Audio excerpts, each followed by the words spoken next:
Now, how to find the missing number in a pair of equivalent fraction?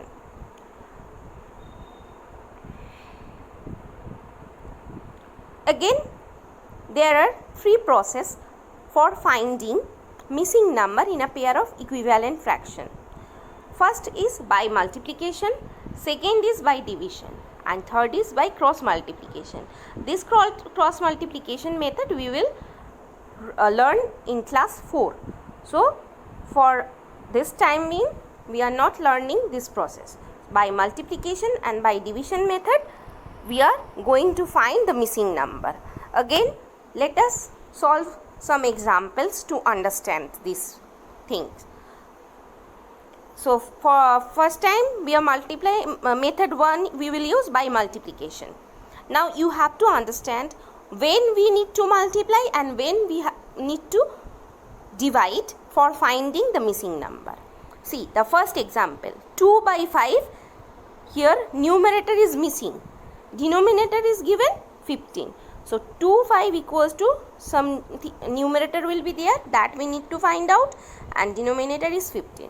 Now, as I told, when we need to multiply, see here 5 in the denominator and here 15 is the denominator.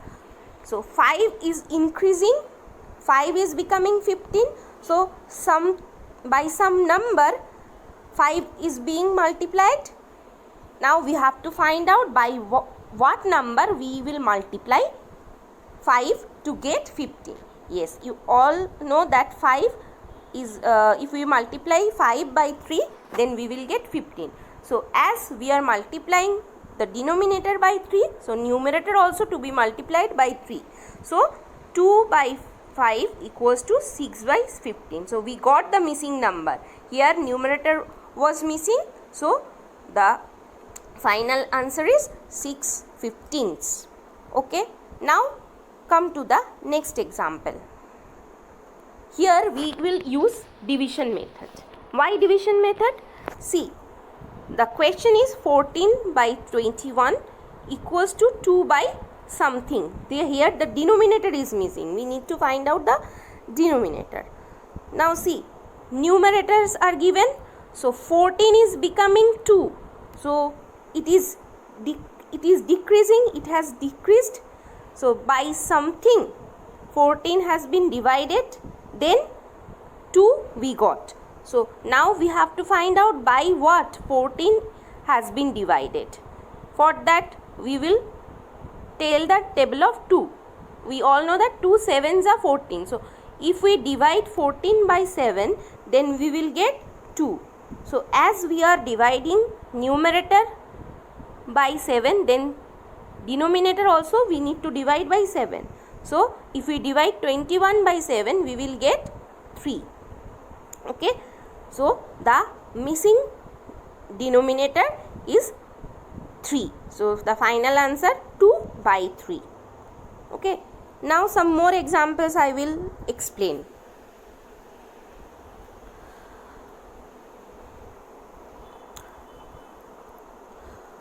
First example, 24 by 32 equals to numerator is missing here by 4. So now we need to think whether we will do multiplication or division. How we will decide? Again, look, denominators are given. Now 32 this side and 4 that side. So 32 has been decreased. If denominator or numerator has been decreased, then we need to divide.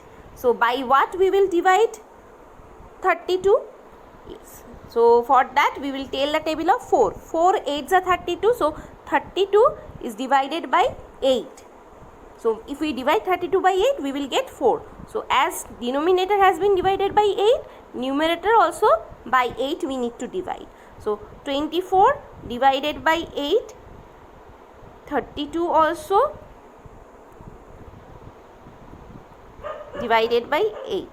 So the final answer we got 3 by 4. So here the missing numerator is 3. Now the last example, 4 by 9 equals to 48 by, the denominator is missing here. Here can you tell whether we need to divide or multiply? Think how we will decide. Here the numerators are given, 4 this side, 48 that side.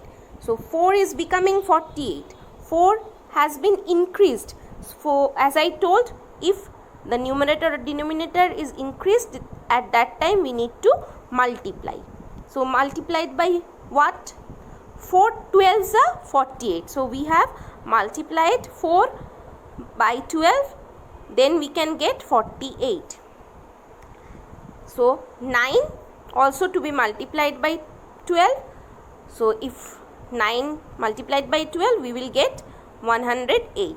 So the missing denominator will be 108. Here the numerator will be 3 and the denominator in this example will be 108.